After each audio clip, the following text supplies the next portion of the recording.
नमस्कार, मैं सुभाष कुमार, आपका स्वागत है फिजिक्स के एक नए लेक्चर में। आज हम लोग क्लास 12 का चुंबक पार्ट का, मैग्नेट पार्ट का एक बहुत ही इंपॉर्टेंट टॉपिक देखेंगे जिसका नाम है चुंबकीय फ्लक्स, मैग्नेटिक फ्लक्स। इससे पहले हम लोगों ने विद्युत फ्लक्स का क्लास किया है। यदि आपने विद्युत फ्लक्स का क्लास नहीं देखा तो आपके लिए हर हाल में ये जरूरी है कि आप पहले जाकर के उसको देखो, फिर आओ इसको देखने के लिए, क्योंकि इन दोनों चीजें, विद्युत फ्लक्स और चुंबकीय फ्लक्स, बिल्कुल सेम है। यदि आप वो समझ जाते हो तो आपको ये चीज समझने में बहुत आसानी होगी। तो हम लोग शुरू करते हैं अपने कारवां को।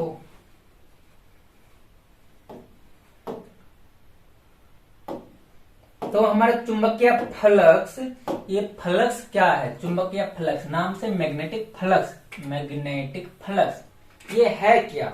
हम लोगों ने विद्युत फ्लक्स में देखा था, जो कुछ भी विद्युत फ्लक्स में देखा था बिल्कुल वही चीज होती है चुंबकीय फ्लक्स में भी। और यहाँ से हम लोगों को डायग्राम दिख रहा होगा। तो इस प्रकार से जो एक क्षेत्र बना रहा है, ये है क्या है? ये चुंबकीय क्षेत्र। और इधर से ढेर सारा ये जो तीर की निशान निकल रहा है, ढेर सारा जो तीर का निशान निकल रहा है, ये क्या है? ये सब के सब है मैग्नेटिक फील्ड लाइंस, चुंबकीय क्षेत्र की दिशा को ये दिखाता है। ये सब है चुंबकीय बल रेखा, चुंबकीय बल रेखा। क्लियर है ना? ये है चुंबकीय क्षेत्र और वो है चुंबकीय बल रेखा, चुंबकीय क्षेत्र। अब यदि आपसे कोई कहे ये चुंबकीय क्षेत्र, इससे निकल रहा है ढेर सारा चुंबकीय बल रेखा, इस बल रेखा की संख्या को पता करो, यानी कि गिनती कर लो, तो एक कहानी टाइप का बन जाता है। यानी कि चुंबकीय क्षेत्र से चुंबकीय बल रेखा गुजर रहा है और हम लोग चुंबकीय बल रेखा की संख्या को गिनती कर लेते हैं। और यही सीक्रेट है चुंबकीय फ्लक्स की परिभाषा का, डेफिनेशन का। अब इसका डेफिनेशन बनाओ, इसी में तो डेफिनेशन है। बनाएंगे नहीं, हम लोग चलते हैं अपने पिछले पेज पे। ये डेफिनेशन था क्या हमारा लिखा हुआ। अब डेफिनेशन को समझो, देखो क्या है। उस डायग्राम से रिलेट करने की भी कोशिश करना है। किसी चुंबकीय क्षेत्र, वो जो था, एक क्षेत्र जो था वही तो है चुंबकीय क्षेत्र। किसी चुंबकीय क्षेत्र से होकर गुजरने वाली कुल चुंबकीय बल रेखा, दिखाना, कुल चुंबकीय बल रेखा, इसे चुंबकीय क्षेत्र से होकर गुजरने वाली कुल चुंबकीय बल रेखा हम लोग क्या करते थे? संख्या पता करते थे। मतलब कि संख्या को चुंबकीय फ्लक्स कहा जाता है। डेफिनेशन हुआ क्लियर? किसी चुंबकीय क्षेत्र से कितना चुंबकीय बल रेखा गुजर रहा है, इसी चीज को हम लोग कहते हैं चुंबकीय फ्लक्स। किसी चुंबकीय क्षेत्र से होकर गुजरने वाली कुल चुंबकीय बल रेखाओं की संख्या को, किसी चुंबकीय क्षेत्र से होकर गुजरने वाली कुल चुंबकीय बल रेखाओं की संख्या को क्या कहते हैं? चुंबकीय फ्लक्स कहते हैं। क्लियर है ना डेफिनेशन? ऊपर वाला डेफिनेशन यदि क्लियर है तो फिर हम लोग नीचे आएंगे। अब अथवा में भी इसका एक डेफिनेशन है। अथवा में जो एक डेफिनेशन दिख रहा है, वो डेफिनेशन इसके फॉर्मूला के आधार पे है, जैसा कि हम लोगों ने विद्युत फ्लक्स में भी बनाया था। इसको हम लोग फाई एम से या सिर्फ फाई से सूचित करते हैं। और इसका फॉर्मूला दिख रहा होगा आपको, लिखा हुआ है B vector dot DS vector. B vector है क्या? बी वेक्टर है चुंबकीय क्षेत्र की तीव्रता। बी वेक्टर है चुंबकीय क्षेत्र की तीव्रता। बी वेक्टर है चुंबकीय क्षेत्र की तीव्रता।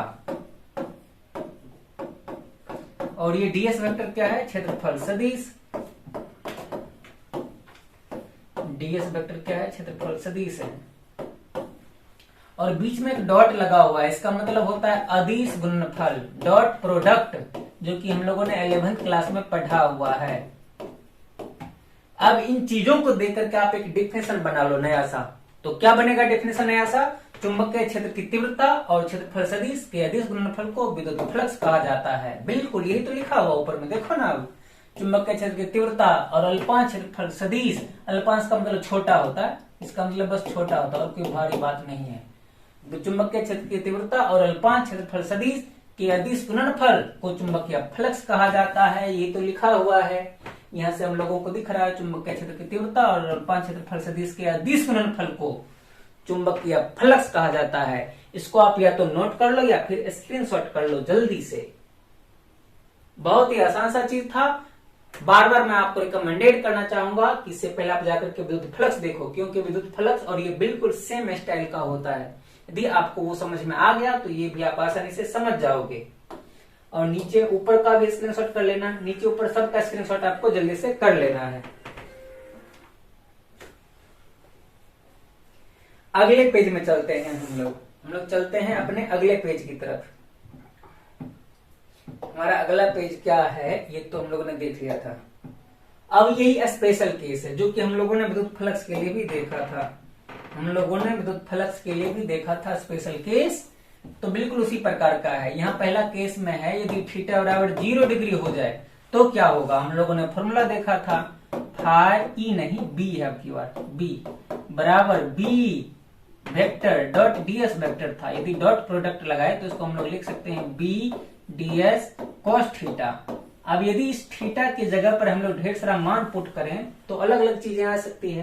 तो वही क्या है, थीटा का मान पहले रखते हैं 0 डिग्री यानी कि cos 0 डिग्री का मान 1, तो ये क्या निकल कर आ गया BDS, और ये प्लस में आया तो इसलिए हम लोग कह देंगे इसको पॉजिटिव फ्लक्स, पॉजिटिव चुंबकीय फ्लक्स, धनात्मक चुंबकीय फ्लक्स।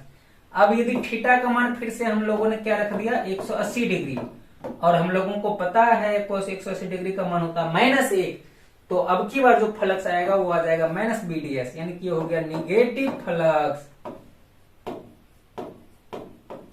और तीसरा कंडीशन है यदि हम लोग थीटा का मान 90 डिग्री रख दें तो क्या होगा। यदि थीटा का मान 90 डिग्री रख दें तो हम सब लोगों को पता है cos 90 डिग्री की वैल्यू होती है 0, यानी कि हो गया 0, तो इसको हम लोग बोल सकते हैं कि शून्य फ्लक्स, इसको हम लोग बोल सकते हैं शून्य फ्लक्स। तो ये था कुछ स्पेशल केस, तो इसको जल्दी से स्क्रीनशॉट कर लेना है और फिर हम लोग आगे बढ़ेंगे। हाँ, ये है चुंबक SI मात्रक और चुंबकीय फ्लक्स का SI मात्रक, और बीमा भी होना चाहिए।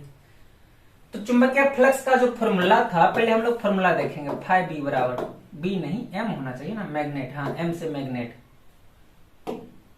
फाई बी भी लिख सकते हैं, क्या कि बी से हम लोग चुंबकीय क्षेत्र की तीव्रता को सूचित करते हैं।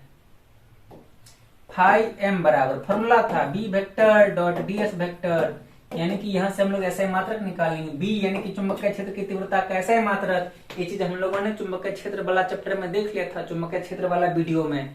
इसका SI मात्रक होता है न्यूटन बटे एम्पियर मीटर, और ये तो क्षेत्रफल है, क्षेत्रफल का SI मात्रक मीटर स्क्वायर, तो बन गया न्यूटन बटे एम्पियर मीटर गुना मीटर स्क्वायर। अच्छा, यहां से मीटर मीटर कट भी जाएगा, हाँ कट जाएगा, वो भी आप लिख सकते, काट करके भी लिख सकते हो, जो कुछ भी आएगा। लेकिन यहाँ पर एक नया चीज निकल करके आ रहा है, चुंबकीय क्षेत्र की तीव्रता का एक और SI मात्रक था टेस्ला, जिसको हम लोगों ने T से सूचित किया था। तो यहाँ भी हम लोग इसको T बोल सकते हैं, T, और क्षेत्रफल का तो मीटर स्क्वायर, यानी कि टेस्ला मीटर स्क्वायर। और एक बात और ध्यान देने वाली है कि चुंबकीय फ्लक्स का एक और फेमस बहुत प्रसिद्ध SI मात्रक है जिसको हम लोग कहते हैं वेबर, इसको WB से सूचित किया जाता है। तो इस हिसाब से हम लोग ये भी बोल सकते हैं कि 1 टेस्ला मीटर स्क्वायर बराबर हो जाएगा क्या, 1 वेबर, 1 टेस्ला मीटर स्क्वायर बराबर हो जाएगा 1 वेबर। और ये चीज भी बोल सकते हैं, क्लियर है ना, 1 टेस्ला मीटर स्क्वायर बराबर 1 वेबर हो सकता है। तो अच्छा, 1 टेस्ला यहां से क्या निकल कर आ जाता है, मीटर स्क्वायर को इधर भगा दो, यानी कि 1 वेबर बटे मीटर स्क्वायर, टेस्ला बराबर वेबर बटे मीटर स्क्वायर। ये सब ऑब्जेक्टिव में बहुत काम आता है। और बात रहा इसका बीमा निकालने की, तो आप बीमा भी आसानी से निकाल लोगे।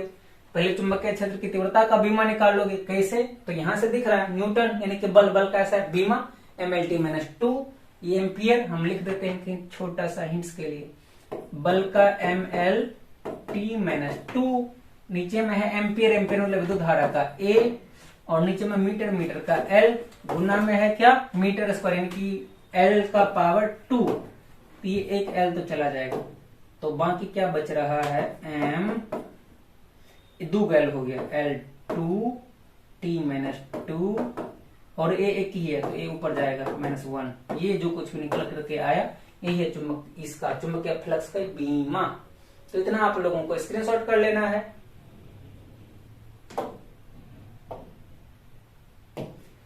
तो आज हम लोगों ने चुंबकीय फ्लक्स को समझा। चुंबकीय फ्लक्स बिल्कुल से विद्युत फ्लक्स के ही जैसा था। पहला डेफिनेशन भी विद्युत फ्लक्स के जैसा कि किसी चुंबकीय क्षेत्र से गुजरने वाली कुल चुंबकीय बल रेखाओं की संख्या को चुंबकीय फ्लक्स कहा जाता है। दूसरा डेफिनेशन फॉर्मूला के आधार पर चुंबकीय क्षेत्र की तीव्रता और क्षेत्रफल सदिश के अदिश गुणनफल को चुंबकीय फ्लक्स कहा जाता है। फॉर्मूला था फाई बराबर B vector dot D S vector, यानी कि B D S cos theta.